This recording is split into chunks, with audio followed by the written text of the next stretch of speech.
Alors donc, Claude Cheblet, ben, je suis déjà un homme de 79 ans quand même. Oui. Je suis médecin de formation, cardiologue exerçant à Saint-Denis au Centre cardiologique du Nord depuis 1975. Et j'ai été ordonné diacre en l'an 2000 par le père Olivier de Béranger, notre évêque à l'époque. Les grands enjeux que j'ai retenus, parce qu'il y en a beaucoup, dans ce projet de loi, mais j'ai retenu comme point essentiel les enjeux médicaux, donc purement médicaux, de rendre les gens moins malades, d'essayer de les soigner, des enjeux, qu'est-ce que ça va changer au niveau de la société? Comment la société va accepter et comment la société va être traitée? J'ai gardé aussi comment faire coexister les anciennes façons de voir, les anciens paradigmes de la médecine, et puis les nouveaux qui sont introduits par toutes ces techniques-là. Il y a aussi les techniques de reproduction, dont vous connaissez la PMA, mais il y a tous les problèmes que pose l'extension de cette PMA, puisqu'on a reconnu, la loi civile a reconnu l'existence de couples de type homosexuel. Qu'est-ce que cela va changer pour l'extension de la PMA, pour l'extension de la filiation? Comment va-t-on résoudre le problème de la filiation? Alors, toute la médecine qui s'occupe de l'embryon, et de la conception et de l'embryon. Cette médecine-là va considérablement évoluer, puisqu'on va avoir la capacité, on l'a déjà en partie, bien qu'elle soit assez freinée par prudence justement, la capacité de déterminer si oui ou non un embryon est porteur d'une maladie grave ou pas, d'une formation grave ou pas, et à ce moment-là, que va-t-on décider? Ça, c'est la grande question, bien sûr. Et ensuite, il y a la question du principe même de décision. Est-ce que les décisions sont individuelles ou est-ce qu'elles sont collectives quant à l'action à avoir vis-à-vis de ces malformations potentielles chez l'embryon? Je répondrai en disant que ce sont les deux processus. À la fois, c'est une résultante de la transformation sociétale, et en même temps, ça va engendrer une transformation sociétale. En fait, toute l'avancée thérapeutique, mais même l'avancée de la science en général, ou le progrès humain, est basé sur cette question que se pose l'Occident depuis toujours. Et si on faisait ceci? Et si on faisait cela? Et c'est comme ça que la science a progressé. Hein.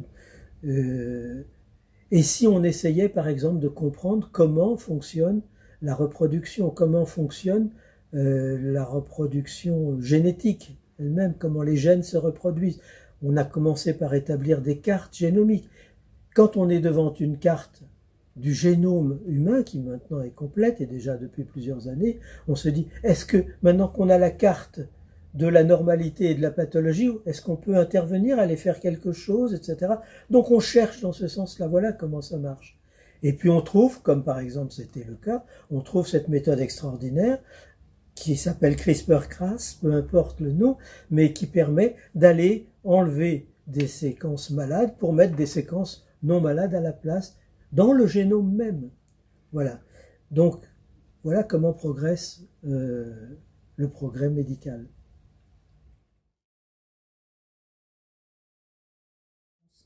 Alors, les questions qui restent sans réponse, c'est justement comment faire coïncider tout ce qui était la médecine ou la thérapeutique ou la façon de voir d'avant avec ce qui arrive aujourd'hui. Voilà, avec la façon de voir maintenant est capable de changer au niveau moléculaire, au niveau cellulaire, l'homme finalement. Il y a aussi toutes les combinaisons qu'on peut faire. On peut faire des combinaisons comme par exemple, je vous cite exprès cet exemple-là. Savez-vous qu'on peut, pour certaines maladies qu'on appelle mitochondriales, c'est-à-dire la maladie des petits organismes qui se trouvent dans la cellule et qui donnent des altérations psychologiques, des altérations encéphaliques, des altérations de la compréhension extrêmement graves. On sait qu'on peut maintenant, on le fait, peut se faire, on peut enlever les mitochondries qui sont à l'intérieur de la cellule et mettre à la place des mitochondries d'une autre femme qui, elles, vont être de bonne qualité et qui vont permettre à l'embryon de se développer normalement. C'est quand même des... Là, il y a 3 parents, peut-on dire, pratiquement. Il y a les vrais parents qui donnent les gamètes mâles, les gamètes femelles, et puis il y a cet apport extérieur de mitochondries qui n'est pas dans le patrimoine génétique de cet enfant. Oui, la filiation, bien sûr, ça reste un problème tout entier à résoudre. Moi, je ne vois pas très bien comment, avec les critères anciens, on va pouvoir établir des critères nouveaux basés sur les critères anciens. Il va falloir certainement repenser complètement la notion de filiation.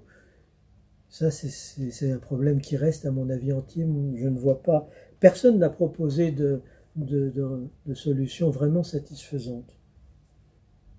Ce qui se passe, c'est qu'on a depuis plusieurs siècles déjà développé la liberté individuelle, l'autonomie, qui peut conduire des fois d'ailleurs à l'égoïsme.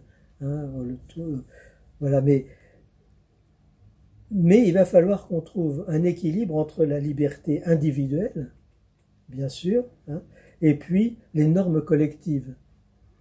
Ça, cet équilibre-là, ça va être très difficile à trouver. Jusqu'où j'ai le droit de dire ça, c'est ma liberté, et jusqu'où la société a le droit de dire attention, c'est ta liberté, mais au milieu de la liberté des autres. Et pour ces domaines-là, c'est évidemment très important. Reste le problème aussi très difficile de la concurrence entre 2 droits, celui des donneurs de garder l'anonymat de leur don, hein, pour la procréation, et puis celui des enfants qui ont le droit maintenant, depuis que la CITE s'est prononcée, de la reconnaissance de leurs origines. Comment concilier à la fois que les enfants puissent avoir un droit bien normal de chercher à connaître leurs origines et de garder en même temps l'anonymat du donneur. Ben voilà une difficulté. Je ne vois pas comment ça peut facilement se résoudre.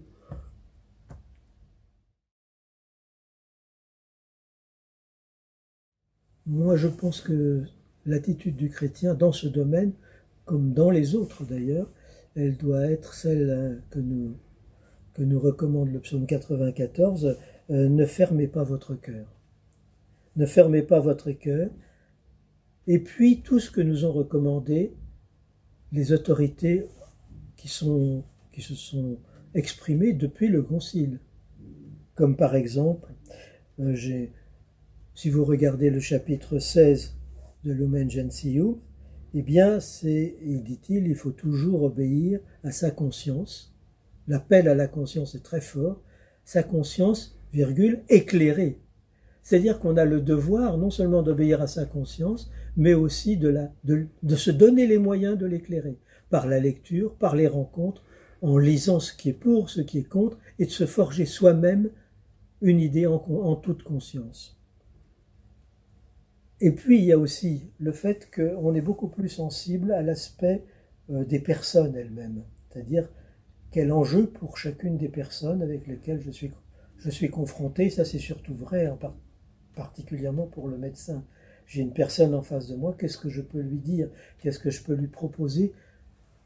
Bruno Cadoré, qu'on avait invité ici au diocèse il y a quelques années, disait qu'un discours moral s'énonce toujours à partir d'une situation particulière. Il nous a répété ça plusieurs fois. Voilà, donc ça devrait être la règle pour le chrétien.